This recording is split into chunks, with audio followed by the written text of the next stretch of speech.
How 2010 Togo team Emanuel Debayo escaped their death. On January 8, 2010, the team was traveling from a training camp in Congo-Brazzaville. Their bus had just entered the Angolan enclave of Cabinda, on the way to the 2010 Africa Cup of Nations tournament, when they were ambushed in an attack blamed on militants fighting for the independence of Cabinda, the region cut off from the rest of Angola by a strip of Congo. All of Togo's initial Group B games were to take place in the Estadio Nacional du Chiotsi Stadium in Cabinda, where separatists had waged a 3-decade-long war.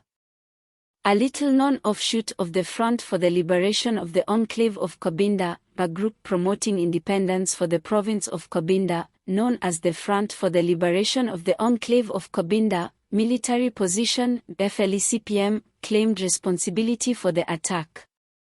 Secretary-General of the group Rodriguez Mingas, currently exiled in France, claimed the attack was not aimed at the Togolese players but at the Angolan forces at the head of the convoy. Authorities reported 2 suspects were detained in connection with the attacks. The attackers shot and killed the Togo assistant coach Abelo Ametil, press officer Stan Oklo, as well as the driver Mario Ajua. Reserve team goalkeeper Kajovi Obelel, 25, was shot in the lower back when gunmen attacked the bus. The bullet fragmented, and some pieces have become lodged in his stomach. FC Vaslui defender Serge Akakpo was badly wounded by bullets and lost blood. Vice President Gabriel Amei of the Togolese Football Federation and 7 members, including a journalist and 2 team doctors, were also wounded.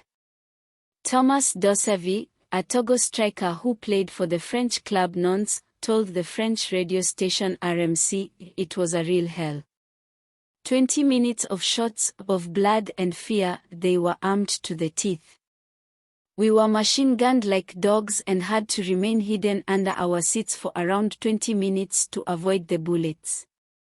In a separate interview, Dossavi said, "We had just crossed the border 5 minutes before. We were surrounded by police buses, one in front of us, another behind.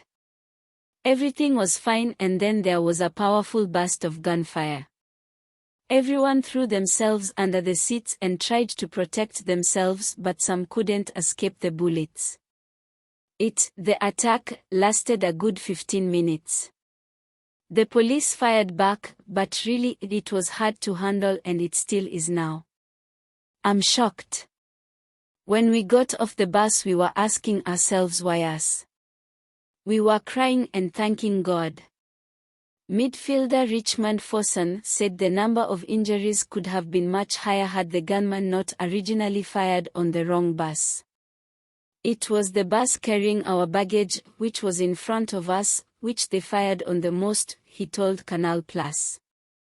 "They thought we were in the bus in front."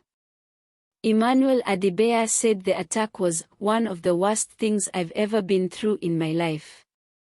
He had to carry his screaming teammates into the hospital as he was one of those least affected.